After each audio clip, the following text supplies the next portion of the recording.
Bryan Cranston, it's such a pleasure to meet you today. You're very, very welcome to Dublin. Thank you. And congratulations on the movie. I've literally chewed off all my nails Did you? watching it. I really did. That's not a very attractive look for a No, woman. I know. It's so good though. And Ben Affleck, of course, is on such a winning streak with The Town and Gone Baby Gone. Did you jump at the chance to work with him this time?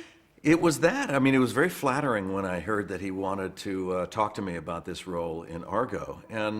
But quite frankly, if the story wasn't there, if the script wasn't good, you can't do it. Knowing how passionate he is about movies and how well he did in the past with Gone Baby Gone and The Town, you know that he wouldn't sign on unless it was a good script, and certainly it was. Argo is a terrific story and a true story. Yeah. You've spoken before about Ben Affleck on set, not afraid to give you an ass kicking if you're not pulling your weight. And you have so many big names here. Is that what it was like on set with him? No. Nobody got their ass kicked? Nobody got their ass kicked. No, he has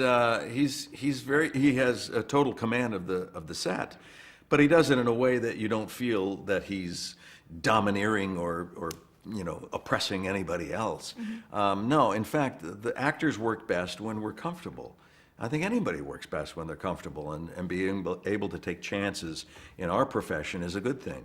And you welcome that as a director, and he's terrific. He's very, very passionate about the subject matter, loves what he does, works very hard, and it's just a good guy to be around. Yeah.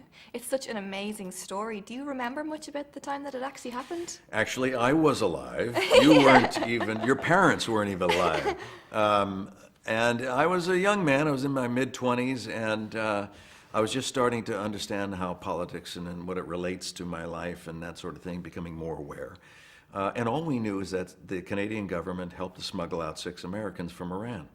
It wasn't until this script came out and a Wired magazine article that chronicled the true story of Argo, which was that the CIA pretended to be a film company, went to Iran to pretend to have a location scout, and smuggled the 6 out themselves. It's a phenomenal story. It's rousing, it's celebratory. At the end, you applaud, you feel great. It's like going to the movies of old. Yeah, this is such a cool role for you as well, getting to play a CIA, the boss, really. And how was that for you? I mean, you got to film at the actual CIA headquarters. We did, and at first I thought I was going to meet a group of people who were very different from me, and then I realized that it's like any corporate structure. You have to take orders from your boss that you don't think is the right thing, and he's a jerk anyway, and there's bad coffee in the break room, and And you had to do a background check as well, didn't you? We had quite a few background checks. In fact, I went and there's a magnetic strip on my visitor badge connected to the person who's showing me around.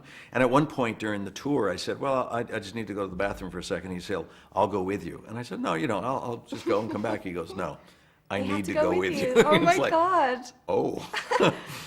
Well, good thing it was you and not Walter White getting checked out. Yes.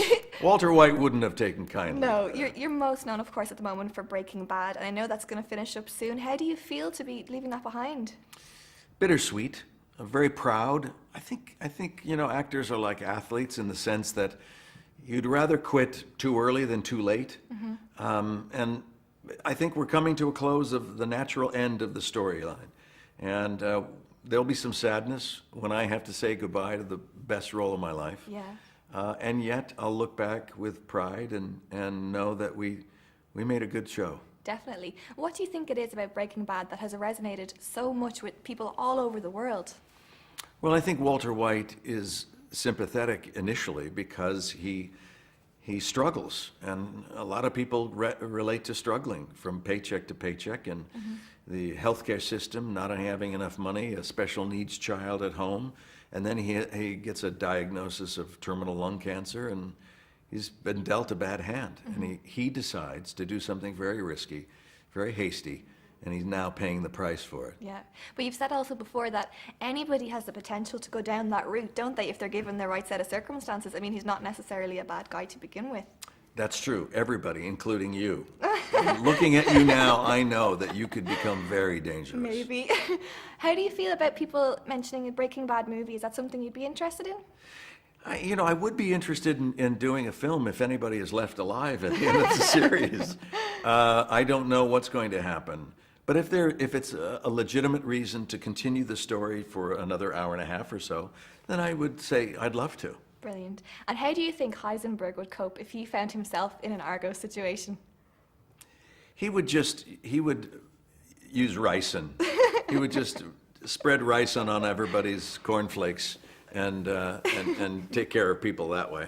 We had one question from our readers who mostly wanted to ask you, I know this is a bit corny, but what is your formula for success?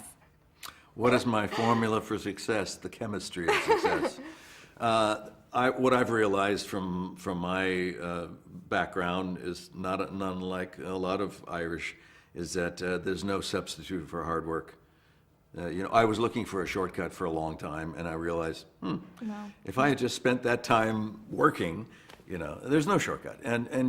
But I would say it's finding a passion in your life, finding something that you love to do, and whatever that is, then you'll be happy. Well, you found yours. I did. Bryan, thank you so much.